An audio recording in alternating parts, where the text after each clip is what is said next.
we really desire your authenticity. We really desire to hear what is in your heart, to not try to appease us, not try to make us feel good all the time, but we want to see your light and your shadow, your moments when you're feeling unsure. We want to have the honor to support you when you're doubting yourself. We want to cherish you and celebrate you and be your biggest cheerleader. But for that, we need to know everything you are and not just the perfect dude that has it together. We want to see everything that you are. And we're longing for your no so we can trust your yes. We need to hear your boundary. We need to hear your, hey, no, I'm not up for this. So we can really relax and trust when you say yes to us. That's so needed. And we would love to have the honor to hear your needs and your feelings, because that makes us trust you guys more. Welcome to the Heart of Man podcast, a podcast for any man seeking to live in alignment with his deepest core and lead a life of profound meaning and connection. I'm your host, Alex Lehman, and I'm here to empower you through transformative conversations, eye-opening insights, and practical wisdom. Join me now as we venture into the heart of man. Let's dive in. Carolina Zavala is a relationship and intimacy mentor, primarily supporting women and couples to overcome relational blocks and insecurities so they can experience the depth of intimacy and connection that they truly long for. Now, this is a special episode, and the reason is because after 20 published episodes, I'm thrilled and honored to finally bring our first female guest on the podcast, and I couldn't be more delighted to have Carolina on. Carolina is a friend here on the island of Bali, and one of the things that's deeply connected both of us is our personal fascination around the topic of relationships. And considering that Carolina primarily works with women, whereas I mostly work with men around relationships, I thought it would be valuable for us to come together and engage in a discussion from our individual perspectives. What I was longing to provide for all the men listening in is a sneak peek into the mind and heart of a woman who's dedicated her life to this path with the hope of creating more clarity on how to navigate the at times murky waters of relationships. But this conversation isn't solely for our brothers. This one, as I see it, is for everybody who longs to understand how to create the love that they truly desire. As I listened back to this conversation in preparation to bring it on the podcast, I came to enjoy the flexible and playful dynamic between Carolina and I hope it will offer a refreshing new flavor to this podcast. Without further ado, let's jump into this conversation. All right, everybody, welcome back to yet another episode at the Heart of Man. I am incredibly delighted to have my friend Carolina Zavala here. She's a relationship and intimacy mentor who helps women and couples in the realms of intimacy, supports them to overcome and work through relational blocks, but as well through relational insecurities, so they can really have the love that they desire. So I'm incredibly excited to have you on. And I think today as well is a really special interview, considering that after 20 episodes, you are the first woman on the Heart of Man. So Carolina, I welcome you to the podcast. Oh, it's my honor. I'm so pleased to be here. Thank you so much for having me. This is definitely one that I was very pumped to have, one I was very excited to as well bring to our audience. And one of the reasons why I'm so excited about it is because, as I see it, I am, specifically working with men and primarily in the realms of relationship, and you primarily work with women / couples in the realm of intimacy and relating. So one of the deep desires I really had for this conversation was to really give, our listeners an insider's look into the female mind, just so a lot of men can, come into a deeper understanding of how to go through this realm of relating and intimacy, because I'll speak for myself and as well a lot of the men I speak to. In many ways, sometimes this feels like unknown territory to us. Many of us still have this, I'm going to say, outdated model where we've been taught that we needed to be providers and protectors, but simultaneously with, just this fast-paced evolving of culture, we don't necessarily recognize the currencies, the skills, the assets that we really need in order to thrive in relationship. So I really wanted an insider's look from you and just to engage in a conversation. And simultaneously, I really want this to be a dialogue, how we can come together in relationship. Exciting. And I think it's very valuable what you say, this co-creation of understanding that we need our own skills in order to be good at relating, but also have the skills to understand how the other gender operates. Exactly. Because we're just so different. So if we just learn for ourselves, we are doing the work. But then if we literally do a little bit of effort and sit in the other person's position, it's like, oh, that makes it much easier. So I'm excited about this chat too. Man, just really excited already about what you said, and getting into those differences and really honoring those as well is definitely a point of conversation I want to get into. Before we begin, I would just love to give our listeners a bit of context about you and as well what made this field so important to you. So if you can maybe just give us a little bit of an understanding, what is it that the listeners and I need to know about you that made this conversation around relationships and intimacy so important? It's my biggest passion. I always say that it's about the relationship first that you have with yourself. And only from that space you can have a healthy, beautiful relationship with another person. Because in my personal story, I'm 40 years old now. For 30 years, I thought I knew myself, but not really. And that created so much mess and problems and issues of all kinds that you can imagine, and also affected relationships. So I was married for 10 years. Prior to that, I had a couple of relationships that were pretty, I would say, like intense and unhealthy. So then when they had this like 10-year-long marriage, I was like, okay, I did it. I discovered, I cracked the code. I know what it takes to have a healthy relationship. And at the end of that marriage, I was like, actually, I don't. And that's why I had to take a step out and end painfully that relationship. And that's when I found myself being 32 years old and being like, I have no idea who I am, what it takes to be an adult, let's say, and have a healthy relationship that is based not in consciousness in terms of like, oh, I'm so spiritual, but in terms of like, I know who I am, I know what I want, I know what I can give, and I want to co-create something beautiful and healthy with another person. So it's been 8-9 years of a process of learning and researching and studying that, because I see how the relationships that you have, especially romantic ones, affect so much quality of life, your health, your fitness level, like your mental health, everything. So it's so, so, so important. And it starts with the relationship that you have with yourself. So that's why I'm so passionate. Oh, man, I 100% agree. And I would just say, let's dive straight into it. And the first question that I'd really love to ask in service to, our guests, I would love to just hear, what do you see as some of the most common pain points or challenges that your female clients come to you that they speak of when it comes to their relationships with men? And I just want to as well segregate it into two camps: the women who are looking to be in relationship and the women who are in relationship. Okay. So what are their needs, or what common pain points, challenges, needs? Yeah.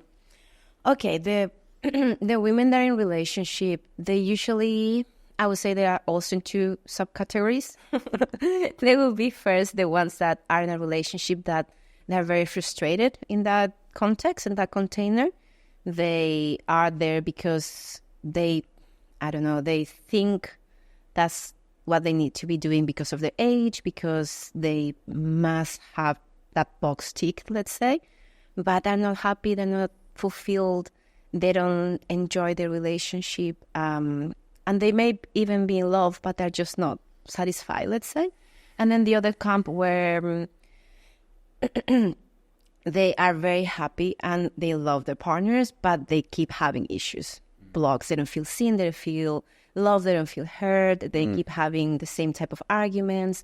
They all, I would say, single and women, they all respond to this narrative, outdated narrative of love should be easy.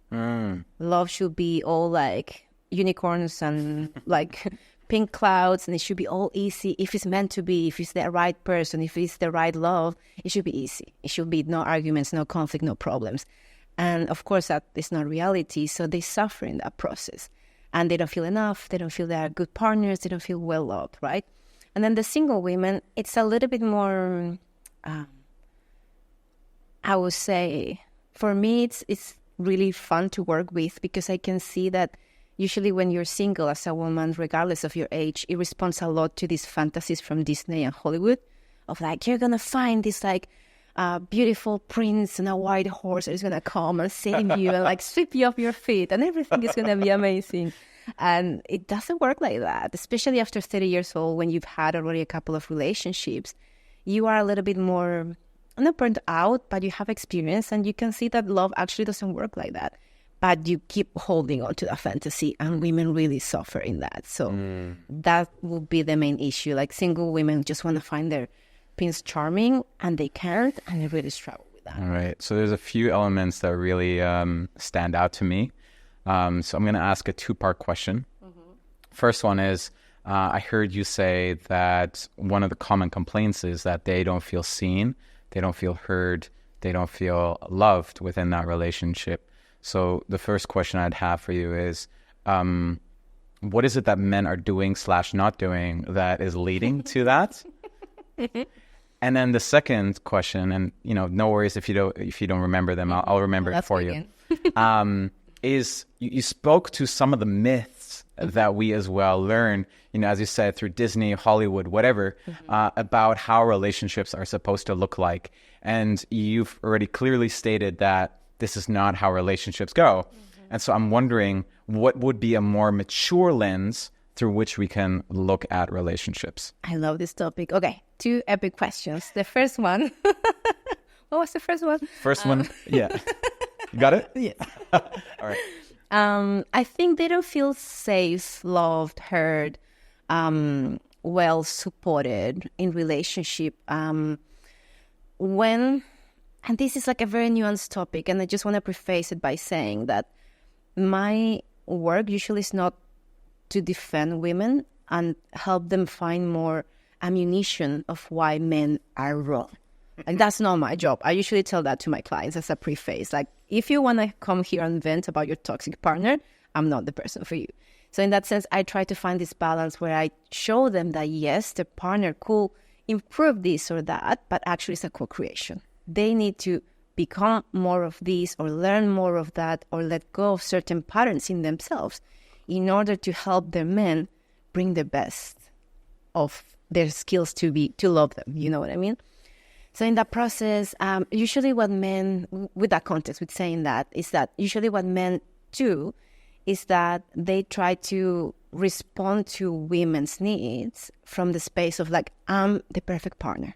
I'm the nice guy. I want to take care of you.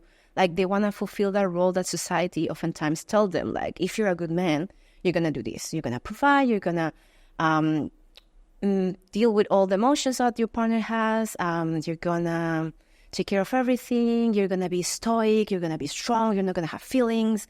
You're never going to doubt yourself. So they have this pressure. And of course, that backfires in a relationship because they're not robots. They're humans, right? So in that context, women, I feel, even energetically, they can feel that the man is trying to hold it. But sometimes he just doesn't because he's a human. And we start mistrusting. And we start like feeling insecure, unsafe. So instead of having 2 mature adults that can say like, hey, I'm feeling this. Oh, okay, I get it. It's this like weird masks game where everyone is wearing a mask and it's like trying to keep it together. And it doesn't work. So I would say that's the number one thing that men try to keep. I call it like the strong, nice guy. Yeah. The strong in terms of like, I don't have needs, I don't have feelings, and I can put up with all your shit, which doesn't work. It backfires. And then the other version of that is like the nice guy that is always understanding, doesn't have boundaries, says yes to everything. Yes, love, whatever you need, whatever you like want. And it just creates so much unsafety and mistrust, even though this is the interesting part. Many times women think that they want a man that they can control. They really think like, I just want a man that brings me flowers and does this and doesn't follow anyone on Instagram, and like comes home every day like super early, doesn't have any other hobby. Like they think they want that, but when they get that, they're like, oh, this is pretty disgusting. It's not a turn on. You know what I mean? So I don't know if you want to interject at this point. Absolutely, yeah. I mean, there's so much that you already said here.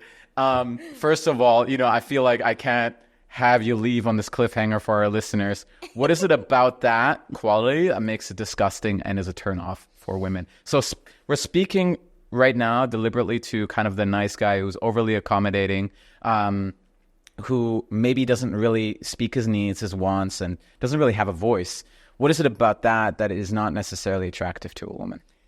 That it doesn't have a spine. So as women, especially if we feel like, I oftentimes talk about feminine and masculine, but I don't want to go so much into like, this is the feminine and this is the masculine, but like, it's still very relevant. And in that sense, as women, if we feel like more identified in the feminine pole, let's say, you want to be able to do this, relax and like soften, surrender in that sense.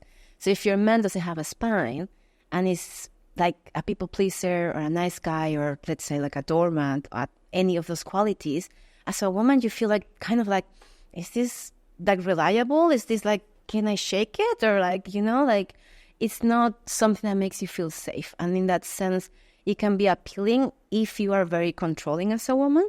But if you want to admire men, if you want to respect your man, it's kind of like, oh, no, like it turns you off in the long run, because then you realize that you have more of a child than a man, like your own child, It's like you're mothering them. You tell them what to do, when to do it, how to do it, and they say yes to everything. So what would a more mature version look, and how would you describe, I'm going to say, the qualities that portray that the man has a spine?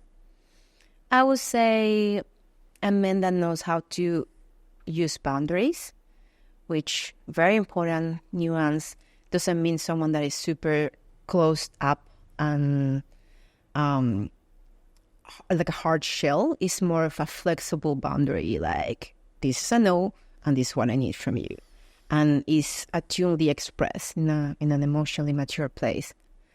I would say yes, a man that has boundaries, a man that has his own opinion, a man that is not afraid of losing the relationship in order to not lose himself.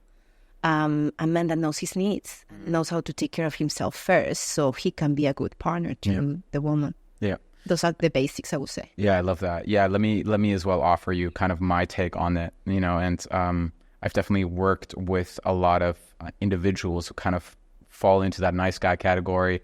I had the great fortune of having Dr. Robert Glover on the show, who wrote or popularized this concept around his book, No More Mr. Nice Guy. So I guess what I see is that specifically with those individuals, they don't want to fall into, I'm going to say, a traditional role of what they've been told that they need to be as men.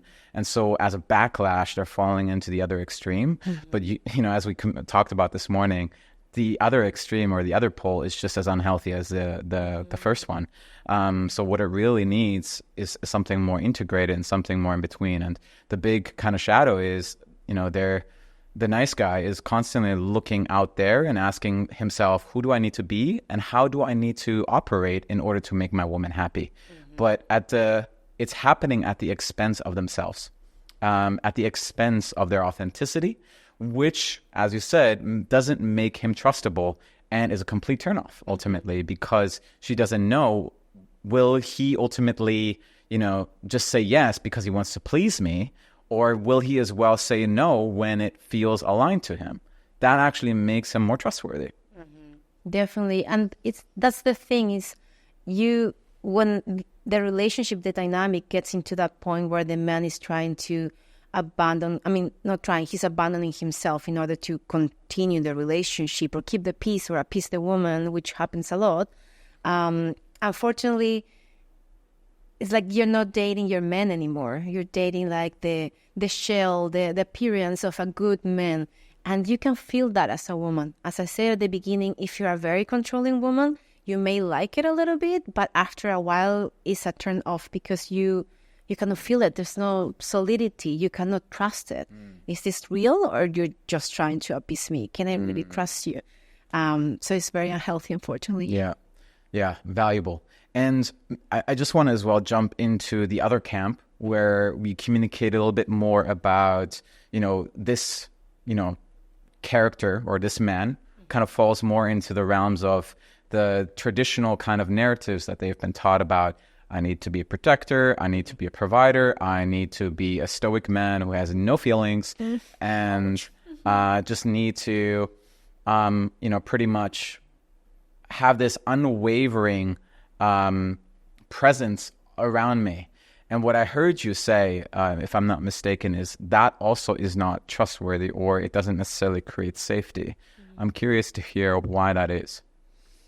To be super honest, I think for a woman that is attuned to herself and has some experience in relating, eventually she can see through that mask, because you can see that the man is just trying to hold it together all the time.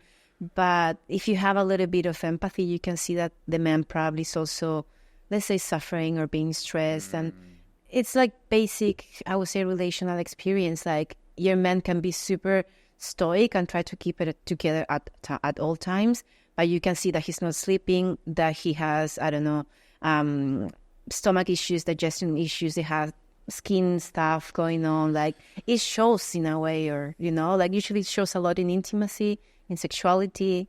And you can see usually a man that is so like put together and like nothing shakes him is usually that someone that you cannot relate to in an emotional realm. Yeah. And that usually starts like putting red flags inside a female's system.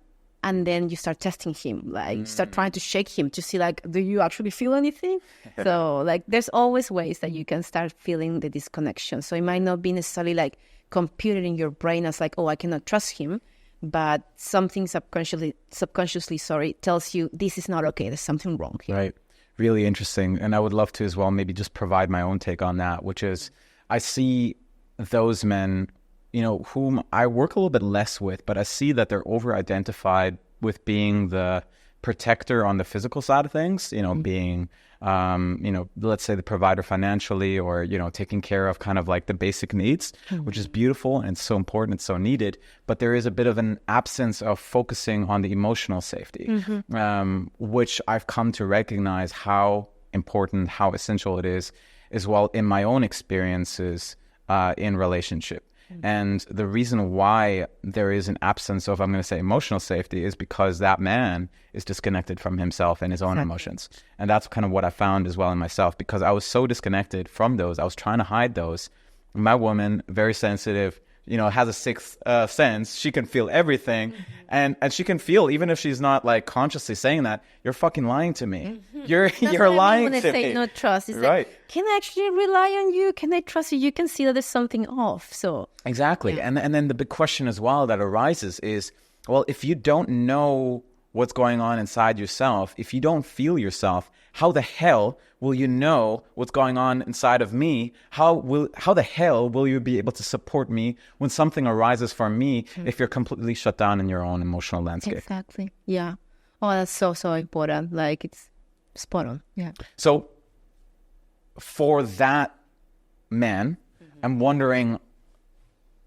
curious, what would start to create more safety for that woman? We kind of spoke to the importance of emotional safety. So how would he start to fall or get into the direction of providing or creating more emotional safety for his woman?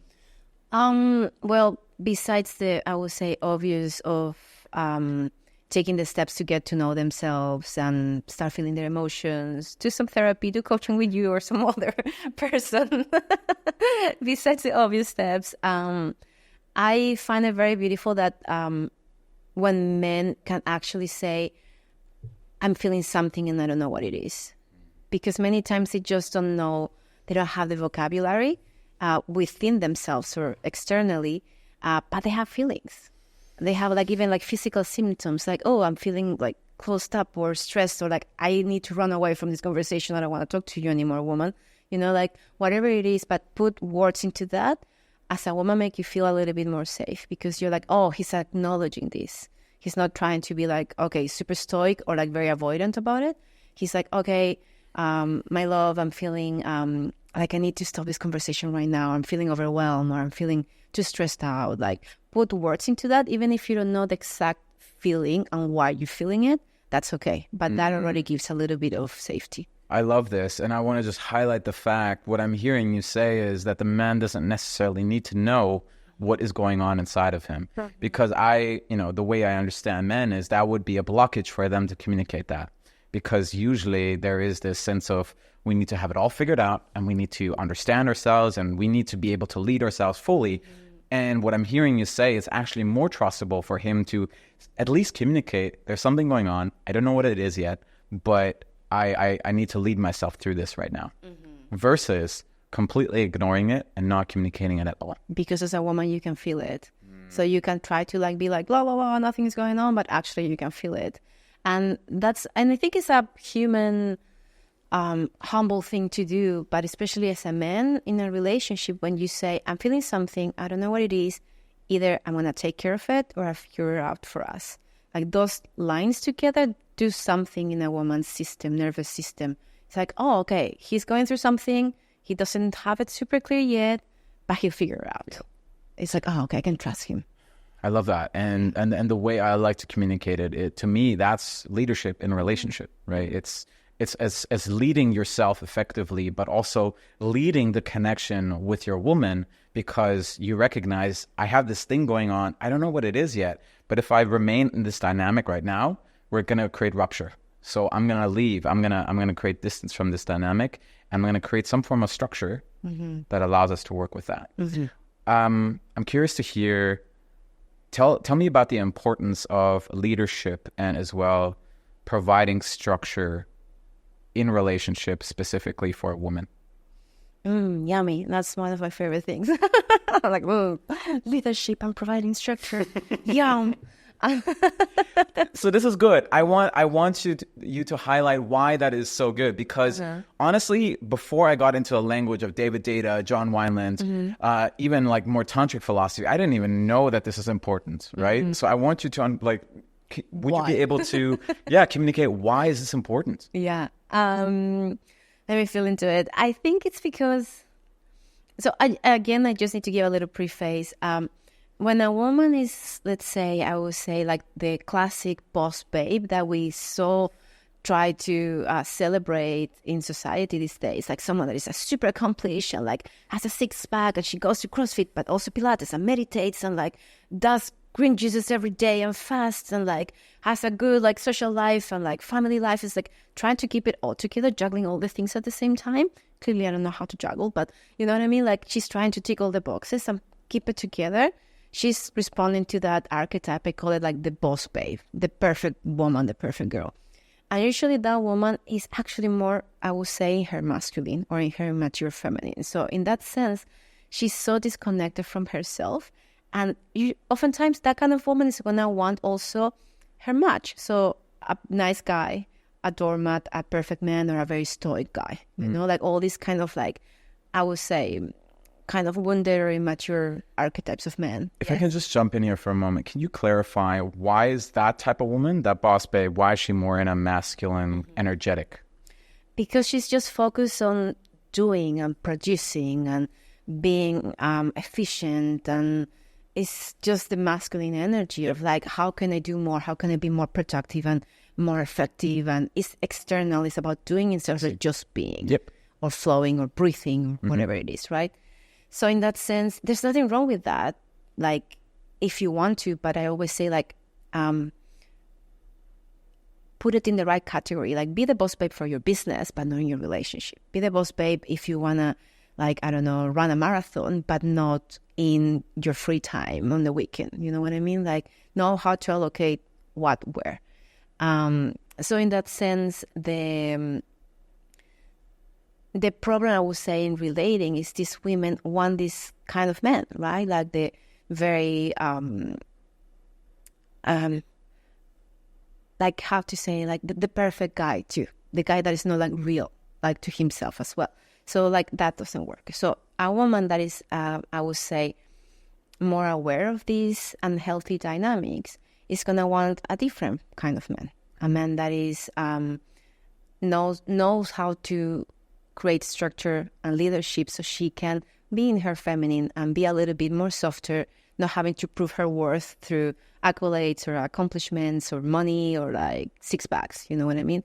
So in that sense, it's so yummy for, let's say, like a feminine woman or a woman in general, even if they're not super aware, to have a man that like comes with that structure and comes to you with like a leadership, like this is what we're going to do, which again, doesn't mean that the woman is in the passive submissive role. It means that he gives this safety where the woman doesn't need to be always doing. And it's actually really delicious, especially if you have a background of having been the boss babe of your life. Or, for example, most of my clients are business owners. So they have to make 2,000 million decisions every day. And then they come to the partner and they don't want to have to choose again where to have dinner tonight. Or like what they're going to do, what movie they're going to do, they're going to watch. They want to have the man kind of like take the leadership in that process. And it feels so good. Yeah. It's delicious. I love that. Hey, it's Alex here. Before we dive back into a conversation, I'd like to share something that's very close to my heart, which is my one-to-one coaching. I've had the great privilege of working with individuals from diverse backgrounds, all seeking to deepen their connection with themselves, embody deeper confidence, thrive in their relationships. Through this work, I've had the great honor to support my clients through incredible transformations. Among other things, they gain deeper clarity, resilience, and strong connections, both personally and professionally. Here's what some of them had to say about our work.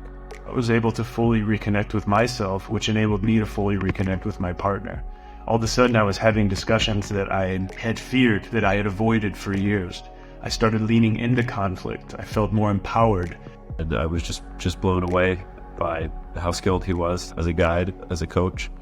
He really met me where I was at. Thank you, Alex, for this amazing time. You changed my life. And it's so crazy what's possible in such a short time. Don't think twice.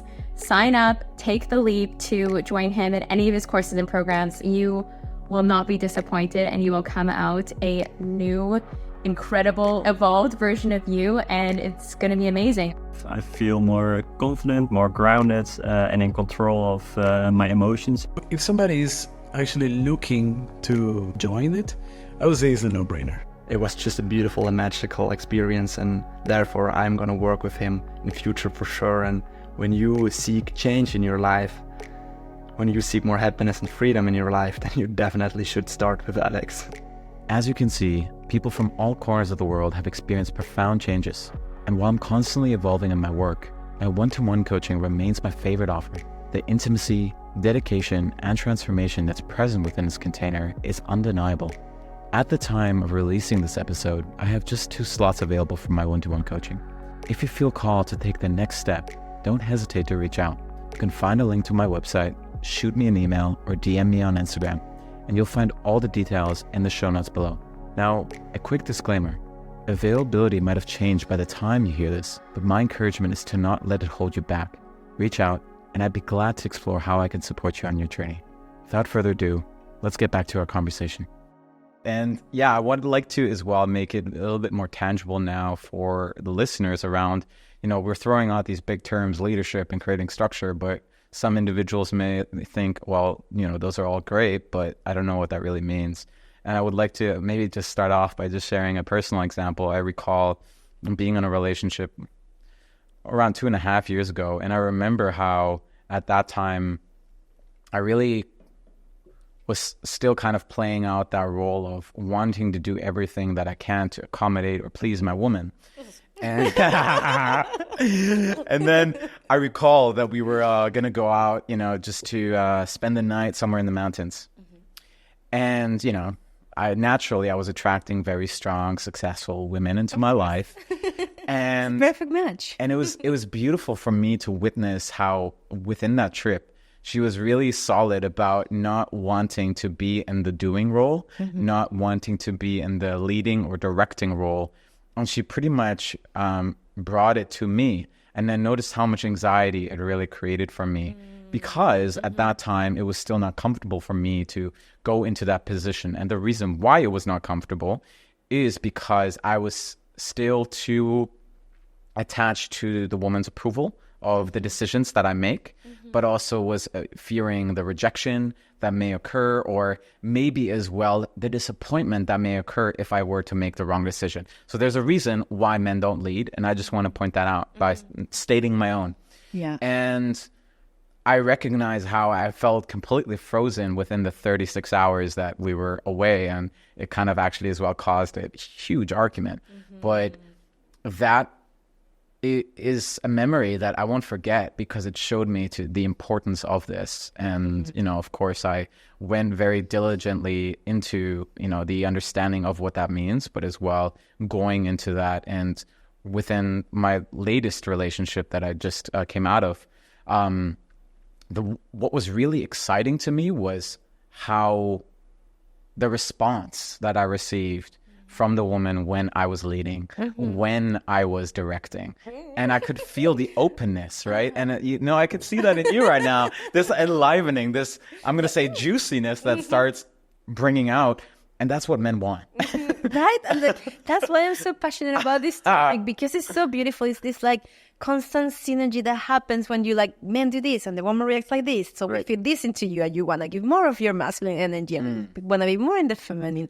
It's such a beautiful dance. It's literally that, like a beautiful, gorgeous dance of like bringing, let's say, the best out of ourselves and each other. So it's beautiful. I wanted to ask you about that story that you shared. I think it's so important also for women, if you have females in your audience, to understand that like a man doesn't, like, it's not trying to not lead and be passive and like all weak because they want to. It's because they really value our approval and they want to make us genuinely happy. And that's why I usually have to fight with my clients and my audience, females mostly, to teach them, like, because they are in this mindset or defensive, reactive idea of like, men are shit. They are toxic. They want to harm us. They don't value us. They don't respect us. They really like just use us. I'm like, no. Men really want to make us happy. They really love us. They just so many times they don't have a fucking idea what they're doing or how to do it right. But they have a good heart. Trust me. Like, I know that because I talk to men like you and like my ex-partners or my current partner, and I know that they have the best intentions at heart. But many times we're just not trained on how to do it. So I think it's so important to highlight what you say, like you just wanted to give 36 hours of a weekend to your ex-partner to make her feel so good, but you didn't know how, right? So like, what do you think is needed from the man to, in terms of response as a woman, for you to feel like, okay, I'm doing it right. Here's like, it's kind of like, okay, this way. Like, I'm doing it right, kind of thing. Man, I appreciate you asking this question as well, kind of going into like reverse role here a little bit. I couldn't help it. I know, I love it. I love it. And yeah, before I answer that question, I just want to like step into, you know, appreciation and just honoring the fact that you're kind of communicating the way that you see men, because I trust that a lot of men feel really seen by that. And I absolutely agree with that statement. There's a lot of men, you know, that I work with that really want to love their women well. They just don't know how. Right. And what I as well just want to communicate is that a lot of men are currently they're in this position where they're really afraid, considering that, you know, we have this term toxic masculinity that is constantly being thrown out.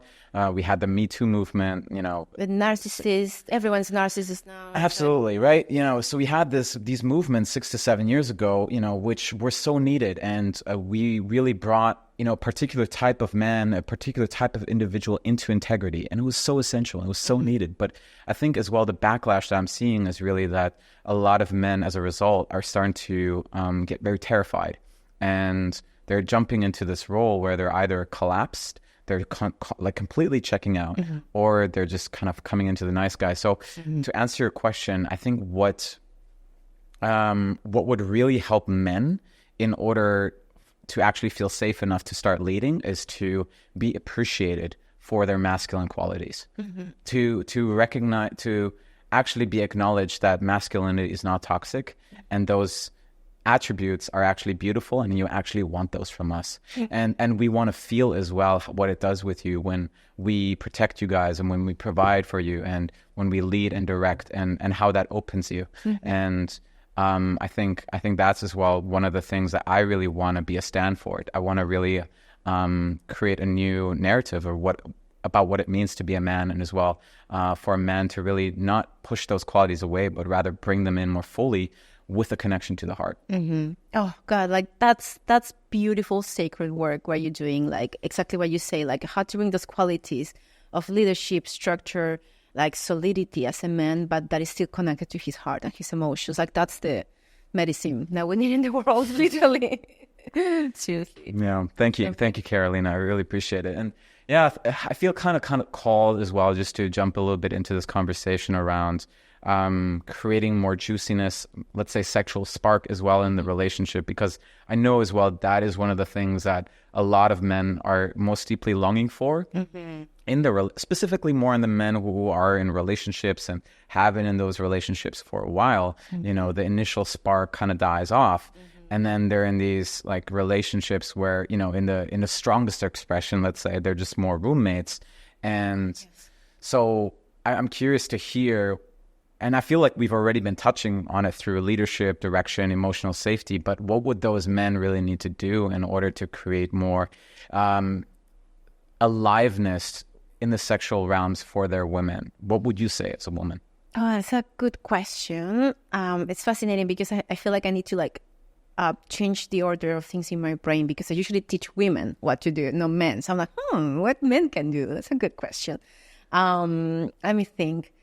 I feel, well, in general, if we continue with this idea of like, if the man is more providing in the seat of providing structure and leadership, and the woman knows how to respond to that, naturally and almost inevitably, there's going to be more juiciness in the relationship. If they have created this balanced dynamic inside their household and their daily relationship where, yeah, the man is like creating a little bit, giving more of this solidity, and the man knows how to play around that. So, I mean, and the woman, knows how to play around that. So the man creates this like strength or solidity, this clarity, this like trusted place of integrity and solidity, and the woman knows how to play with that. That creates that juiciness, you know? But what the men can do, and that's the thing, like, I don't believe in like men need to do this so the woman can do that.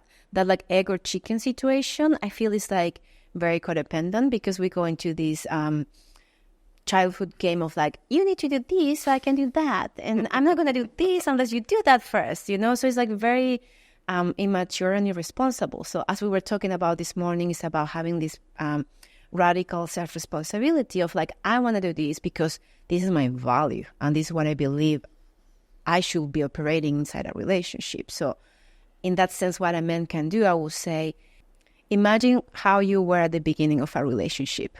Like probably you were like very like slutty. You were very expressive with your compliments towards your woman. You will be maybe more touchy, you know, like grabbing her ass or like grabbing her and giving her a like tight hug, really looking at her and checking her out, you know, like doing all these things that at the beginning are super natural and organic because your body's like flooded with these sex hormones, right? But then, of course, that fades away and that's natural. But it's, in this case, if we're talking about the man, on his responsibility to actually continue doing that and cultivating that. And that's going to create an effect in women. But I just insist, it's a co-creation. I love that. And I want to kind of go into one element a little bit deeper. One of the things that I'm seeing a lot with men is that they feel a little bit collapsed within communicating or expressing their sexual desire because there's been a moment where that's been rejected. And that's deeply, I'm going to say, it's very painful towards men. It's very hurtful because as I see it, you know, sexuality is not just about, like for us as men, it's not just about getting off. It's not just about, you know, like getting into a position where we can release some stress. It is actually a way, an access point for us to connect to our hearts, for us to connect to love, and for us to kind of deepen our connection to relationship. I see this as incredibly important in my own personal relationship, but as well, I see that as well among many men. And there's been many moments or accounts I've heard where men communicate, fuck, you know, I tried this and then she, you know, she kind of rejected me in that and they feel kind of pulled away. And then I see as well, I hear about their women kind of being the police guards around, does he want to have sex with me right now? Yeah. Why is he acting like this? I have something to say about that. That drives me crazy. Like, that's something that I really wish women will understand. When a man wants to have sex, it's because they want to make love. They want to love you through sex. That's how they communicate their love. So when a woman complains and says like, oh, he wants to have sex all day, it's like, yeah, he wants to love you really good. Like, take advantage of that. Like, why are you rejecting it? Like, just go and be loved. How beautiful is that? So it's like about changing the mindset and stop being the victim of like, I'm going to be used by sex. It's like, are you having fun in the sex that you're having? Like, it shouldn't be like a chore, you know, like you should be enjoying it. And that's a whole other conversation. But like, it's so important that as a couple, we have a conversation about like, what are your signals that you are trying to initiate sex with me? Because I just want to say this for men that have felt rejected sometimes at some point in their lives. Many times it's a miscommunication issue. Like, you may be trying to initiate sex in a way that feels clumsy for me, or like, is that a word in English? Misattuned? Like, not attuned? Yeah. It's not the right time. It's not the right place, you know, like whatever it is. But it's not that I don't want to have sex with you as a woman. It's just like, maybe the approach is not the most ideal. Or I'm not reading that you actually want to have sex. And vice versa. Women also feel very rejected. They're like, oh, I'm trying to like flirt with you and you don't get it. Oh, you don't want to have sex with me, you know? It goes both ways. So I would say as a, I don't know, advice for couples is to have that conversation. Like, how do you as a man want to give me the flags about like, ooh, you want to get down, you know, like, and how am I going to do that to you so we can read that for each other? And also know how to, reject elegantly. Like, What does that mean? For example, like if you're my partner and I want to have sex with you and I'm giving you my signals and you don't want to for X, Y, Z reasons, like I'm going to need something different than the other woman or the other person, right? So in my particular personal case, I will need something that is like, babe, I find you so attractive. You're so fucking delicious. Right now, I can't. How about tomorrow? So that thing is like, oh, okay. It's not that I'm not sexy, that I'm this, that I'm that, that I'm I love that. You know, it's like, oh, God. So good. So teaching each other how to reject the invitation for sex elegantly is so vital to avoid issues. Yeah, just kind of as well touching on this understanding as well, how to speak the language of, I'm going to use the word seduction, you know, of how to court ourselves elegantly into sexual desire. You know, one of the things that I've observed as well in my own personal relationships is to really warm my partner as well up as a man for that, and not necessarily, you know, jump straight into it when I want to have it, but actually prepare the woman, you know, throughout the entire day. You know, maybe give her like a really play. I learn from him. I learned the hard way. I'm just gonna say it. I learned from fucking mistakes, you know. So just, you know, just saying that humbly as well. He knows. But yeah, like just offering maybe a few playful texts throughout the day, or, you know, maybe holding your woman a bit more passionately before you leave the day. Yeah. And it doesn't have to be, you know, too direct. Some women may like it, but, you know, just a bit more discreetly. Oh, I love the way you look tonight. You know, oh, I can't wait to see you tonight. And, you know, sometimes as well, just bringing a bit more mysteriousness into the relationship. So as an example, all right, baby, 7 p.m., we're going out for a date. Wear something sexy. Let's go out. Providing leadership and providing structure. Like, a woman is going to gush all over that. It's going to be like, yum, I can do that. You know what I mean? But it's so beautiful what you say, this this element of like knowing how to flirt throughout the day. I can't remember which one is of the many mentors that we both share that says that like sex or foreplay starts with the morning coffee, you know? It's like in the morning, the way that you serve the cup of coffee, like maybe you like spank them a little bit, you know, like in the shower, you shower together, like you really take your time to admire them before you give them the towel. I don't know. And like, that's why it's important to talk about these topics with your partner. Like, ask them, how do you want to be courted? You know, do you enjoy more like there's people that love to send like, how you call those, sex selfies? Very explicit ones. Like some people don't like those. Some people like very delicate, subtle text messages. Other ones like touch or maybe flowers. Who knows? But you need to talk to your partner about that so you know how to bring the sex juices out of them. Let's say, you know what I mean? Oh man, communication is so needed, and I really see that this is something that's not happening. I think one of the big reasons is shame. And I feel like we really got to, just take the sexual shame off kind of the table and start to, speak more directly about it and just own that this is what we want. This is what I desire. Are you in a position where you want the same? And if not, maybe we're not compatible. And also learn how you say this. There's certain levels of if we go back to the topic of how to manage rejection sexually inside a long-term relationship container. Many times, for example, maybe you as a woman or as a man, perhaps you are no to penetration, but you are yes to masturbation, or like just witnessing the other person's self-pleasure. There's so many variables and options, but because we're afraid, we're ashamed, we feel, how are we going to be talking about that? We just cut ourselves short for so much joy, connection, and pleasure. And if I can share something to the men in the audience, is like cultivating that juiciness inside a relationship is going to help you have like a more loving environment. I love it. Yeah. I would love to transition a little bit out of this conversation of sexuality and speak a little bit about conflict management, and start to as well speak a little bit into our differences as well, and how we can kind of come in, as two different universes. And I'm curious to hear, let's just start off by maybe just communicating when you work with women or couples, what are some of the biggest challenges that you see that arise when, let's say, our wounds arise or triggers arise and conflict as well occurs? I think the main one is a lack of awareness that when we have conflict, it's not our adult self speaking. It's our, let's say, unresolved childhood issues that take the microphone, and like it's your little 5-year-old with my 7-year-old fighting. It's not our adult selves. Like lack of awareness in that is the biggest issue usually.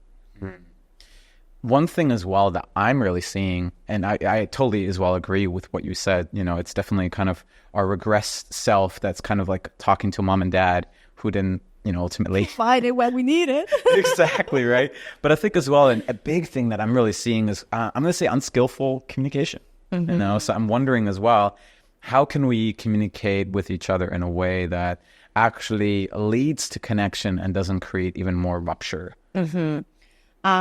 Basic tips would be I statements. And I think that goes more for women than men. But usually women have these, especially with the context that you were giving us of like the Me Too movement and trying to make justice out of like so many years of injustice in the world, like was needed. But now I feel like women have a tendency to victimize themselves a lot. So we have this tendency to like point with the finger consistently about you're not doing this, you're doing too much of that, you're not enough on this. Like we just blame the other person and attack so much. So I think the main tip would be to take ownership of your emotions, your feelings, your needs, and what you need in the context of relating, instead of like you're doing this wrong or you should be doing it the way that I think is needed. So I statements is really basic, very important communication, and goes for both genders, I think. I love that. And one thing as well that I want to point out that was definitely a big one for me, but I also see with, other men, and I hope this is as well really useful for the female listeners who may be checking in right now. One thing that I noticed is that my own personal nervous system really struggled with intensity. And so like I imagine this kind of like fiery woman who, just lashes out and just comes in. And, I've definitely, within my ex-partners, like, I would often draw that woman in who was very like passionate and fiery and has a lot. But when I do something that she maybe disapproves of, it comes straight at me, right? And that was really hard sometimes to contain. So I noticed how the tendencies to either collapse or I bring a hard wall up. So I'm wondering, how can we navigate those situations more skillfully? Maybe as men, but as well, what would you say to women of how to communicate that? I feel like you as well have a really amazing personal example out of your romantic relationship. So if you're able to share that, I would love that. It's a personal story. Okay. Before we go into the personal story, thank you for that tip. I think it's important for both men and women to really, really keep in mind that when we have these conflicts, really there's no one. If we go back to the premise that we're two dysregulated little kids trying to prove our worth or trying to prove that we are supposedly right, that changes a lot the landscape of the discussion. Because you're like, oh, I'm just being that 5-year-old again that didn't get approval from mom, or like that 7-year-old that didn't have unconditional presence and love from his father. Okay, I got it. Like, just having that self-reminder helps to calm it down a little bit, and it's so, so important. Then I would say practice anything that helps with nervous system regulation. I'm pretty sure you've given a lot of examples, so I'm not going to go there. But do something to ground yourself. And then in terms of managing the conflict, really being attuned to yourself. What do you need in that moment? Do you need a break? Do you need your partner to lower the voice? Do you need to have a glass of water? You need to call your best friend? What do you need in that moment? Instead of trying to, which I think is what women try to do the most, and it's a big mistake, which is trying to solve the issue right now. And many times we just need time. We need to calm down. We need to take a couple of breaths. We need to shake it off, have a cold shower. I don't know. Do something to calm down. I think it's really important. And then if we want to go to the personal, sorry, it's a funny one.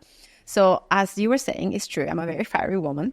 I can be very intense in my emotions, and I've caused so much harm in the past to my ex-partners that luckily I would love to say I've learned from that experience. So when I can feel the signals in my body of this intensity building up, I try to be oh shit, okay, let's calm down. Otherwise, we're going to burn down the whole house. And, okay, let's breathe. So I've learned to recognize that in myself. I think so.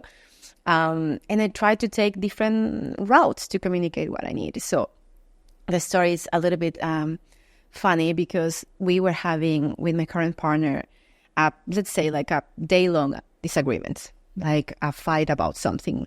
And the thing is, it's a very common thing for women that we don't like something or we disagree, we feel hurt by something, and then we start grabbing more evidence from different realms of the relationship that prove that that person doesn't love us and really doesn't appreciate us and value us, so that we just go into that time that he did this and that time he did that, and yeah, he doesn't love you, and look at that text message, and that time he arrived late from work, and we just grab this whole portfolio of evidence to prove that he doesn't love us, right? So as a woman, I've been really, really good at that. And I noticed that I was falling into that pattern. So I was shit, I'm upset about this and this and this and this and that. Fuck, So I was very pissed, genuinely pissed. And at that moment, it felt very right and righteous. I was okay, I have every right under the sun to be this upset. So, but we were already having a discussion for let's say, half a day. So, and it wasn't going anywhere. And my partner was getting more and more defensive. So we took a little break. We had some time apart. And I was okay, if I continue just pointing my finger and attacking him and telling him all the ways that he's doing it wrong, it's not going to work. So I was coming back into my heart and be I love this man. How can I express my feelings without destroying the very real fact that he really loves me and he's not trying to hurt me, right? So we came together, we started talking. There was a lot of tension in the room. And I was okay, my love, I'm going to do an interpretative dance of the 6 reasons why I'm so fucking upset with you. So I just started being very silly. I mean, I'm so upset because you didn't text me that time that you arrived to this other city when you went out for work and you left me all abandoned. And I started just being very ridiculous and theatrical. Is that a word? Theatrical about the feelings that I was having that were very real feelings. I felt abandoned and I felt rejected and I felt unloved and I felt another woman in the room was prettier than me. So I just communicated that through my body, my dances and my silly mimics, but that makes him laugh more than feel oh my God, I'm being attacked. So it really, really helped, apparently. I love that. And the way I would want to as well bring it into language, why that is so effective. I mean, I see that would be incredibly effective as well for me and for many other men. And the reason why I believe is because there's a certain vulnerability that is present by you just sharing your experience. I feel abandoned, I felt hurt, I felt dropped. And there's also, I'm going to say, a heart connection to whatever is there. It's not kind of like you're bringing your ammunition out and you're like firing it at your partner, because of course then he's going to bring the walls up and he's going to bring the armor up and all of that. But if you can really come from this position of, owning whatever, your experience is, whilst keeping that heart connection and recognizing, as you beautifully said, this man is trying to love me and he's maybe doing it very unskillfully right now, but let me just give him the benefit of the doubt at the moment. And I think the thing that I would as well love to provide for our male listeners is, and I have this term from John Wineland, which I really love and put a lot of context to what I'm going to say next, which is this idea of being devoted to your partner's nervous system, being devoted to supporting her when something comes alive. And that kind of it falls into the realm of bringing leadership to the relationship. So as an example, if you notice your partner is very fired up, very triggered, she's dysregulated in that moment, the question that arises for me is, can you stay more regulated than your partner and support her in directing her back into regulation? So the way that could practically look like is maybe sitting your partner down and maybe just holding her for a moment, or just breathing with her, sinking your breath as an example, looking in her eyes, not talking. Usually we talk way too much in those situations. And it's actually a lot more about just bringing touch in, bringing breath in, bringing eye gaze in, and opening up the heart connection back in, because usually in those moments, we've completely disconnected from that part of us.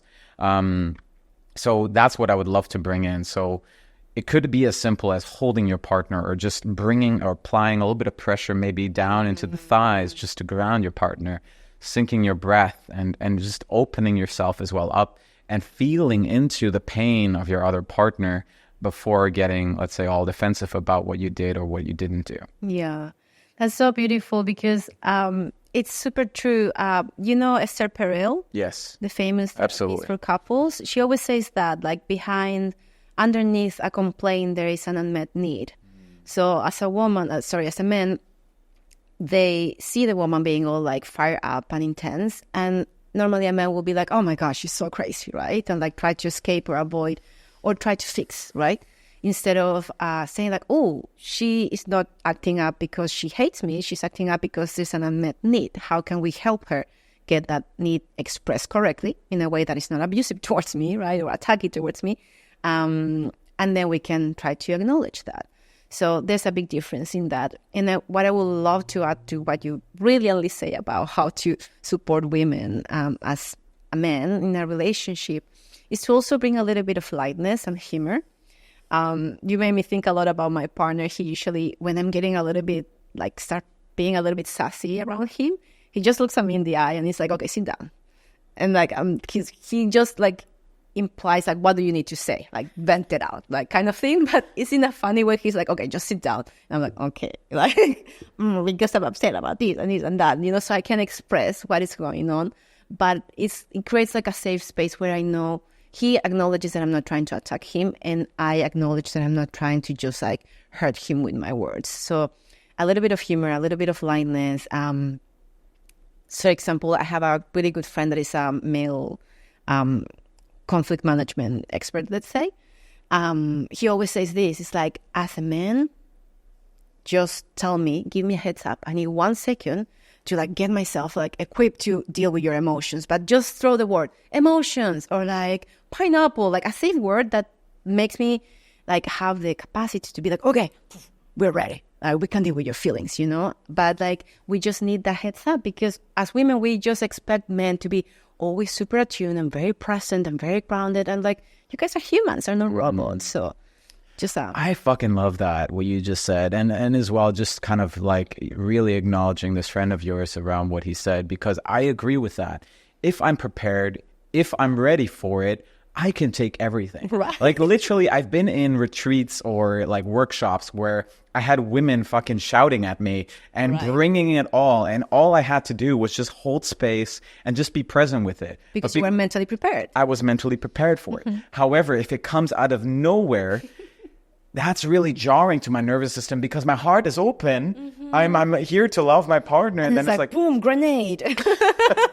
Exactly, right? And that's really scary as well for our men, you know? So I think just a little bit of a heads up here and then providing or creating some structure around that can be really, really powerful. Yeah. Amazing.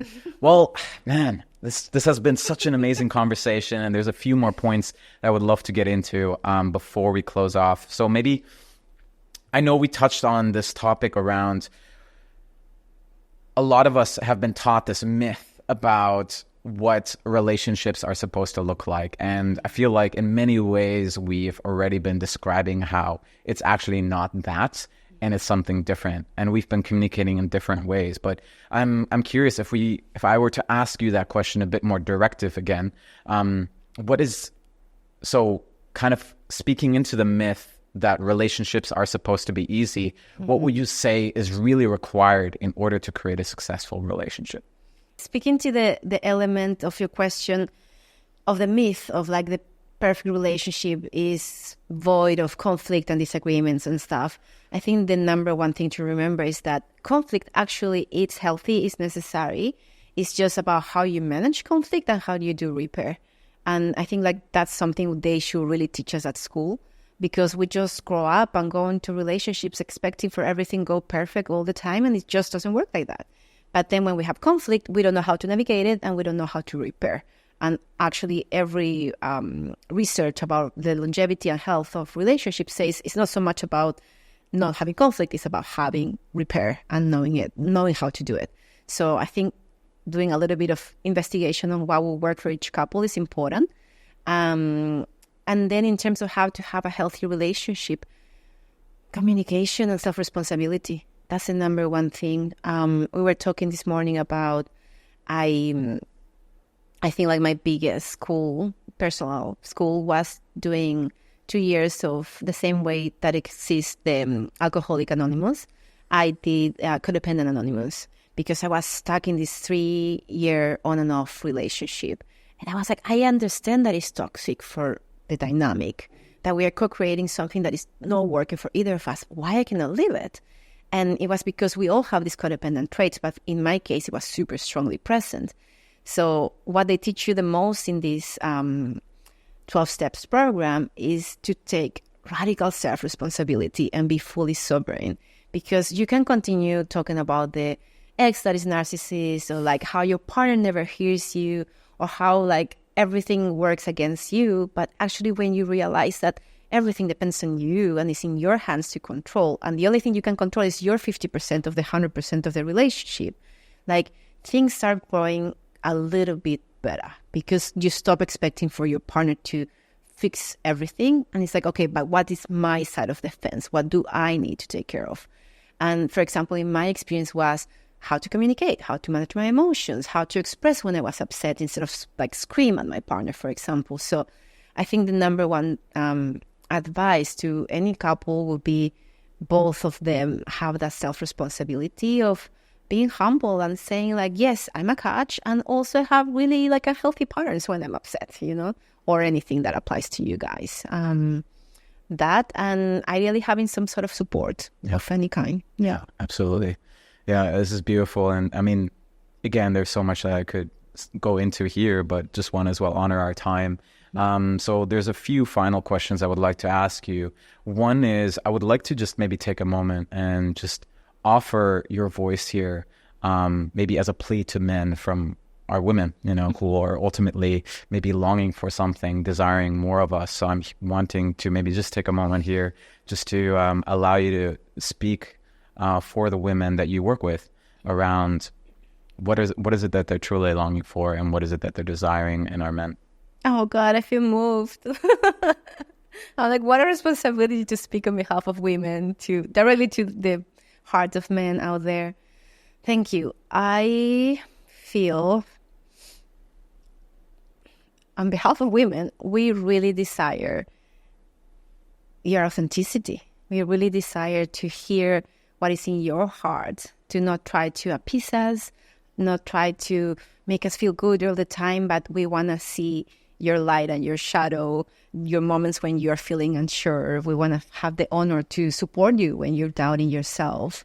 We want to cherish you and celebrate you and be your biggest cheerleader. But for that, we need to know everything you are and not just the perfect dude that has it together and goes to the gym every day, makes a lot of money. We want to see everything that you are. And we're longing for I always say this, for your no, so we can trust your yes. We need to hear your boundary. We need to hear your like, hey, no, I'm not up for this. So we can really relax and trust when you say yes to us. That's so needed. And we just need you and would love to have the honor to hear your needs and your emotions and your feelings, even if they don't make a lot of sense sometimes, because that makes us trust you guys more, especially when it's not super unclear. Like super clear, it's okay if they are a little bit unclear. I think that would be the main three things. Man, so beautifully communicated, and I trust that the listeners will really appreciate those words. Honestly, Carolina, this has been probably one of my favorite interviews, and I just really enjoyed this play between the two of us and talking about relationships and just exploring two different sides, and just really as well want to honor you for the work that you've done and really feel as well just a mature, integrated, and as well grounded lens that you come through. And I have come to appreciate and love you even more than I did before. So thank you so much for this, Carolina. Where can our listeners find you? Good question. At the moment, for those of you, if you haven't realized, I am Chilean, so I have a very strong presence in Spanish Instagram, but not so much in English. But you can find me on It's Carolina Zavala on Instagram. I think that would be the easiest way to find me. I'll make sure as well to put that in the show notes. Is there anything that you would love to bring our listeners to awareness of, maybe something that you're offering or something that you would like to bring more presence to? At this stage, I'm just doing one-on-one for couples and women and sometimes men, depending on the circumstances. So it will be just slide in my DMs. If you guys want some sort of support, we'll love, and it will be my honor to help you guys. Yeah. Sounds amazing. Like I said, I'll make sure as well to put that in the show notes. And as mentioned, I know Carolina personally, and I really trust as well in her ability to lead you through any challenges that you're going through. All right, everybody. So closing this one off, thank you all for checking in. If you have tuned into this episode until now, I hope you got a lot of value out of this conversation. With any questions, any insights, anything that you may want to bring, feel free to reach out to both of us. And until next time, signing off. Thank you for listening to this episode. Your time and attention is truly appreciated. If you enjoyed the show, make sure to subscribe to stay tuned for my upcoming episodes. And in case you know somebody who would find this episode helpful, I encourage you to pay it forward. Finally, if you've personally been receiving value from the show, one way you're able to support this podcast is by leaving a 5-star rating and a written review on Apple Podcasts or Spotify. Not only does this help more people find the show, but it also supports me in bringing more incredible guests on for the future. I'm your host, Alex Lehman, and until next time, signing off.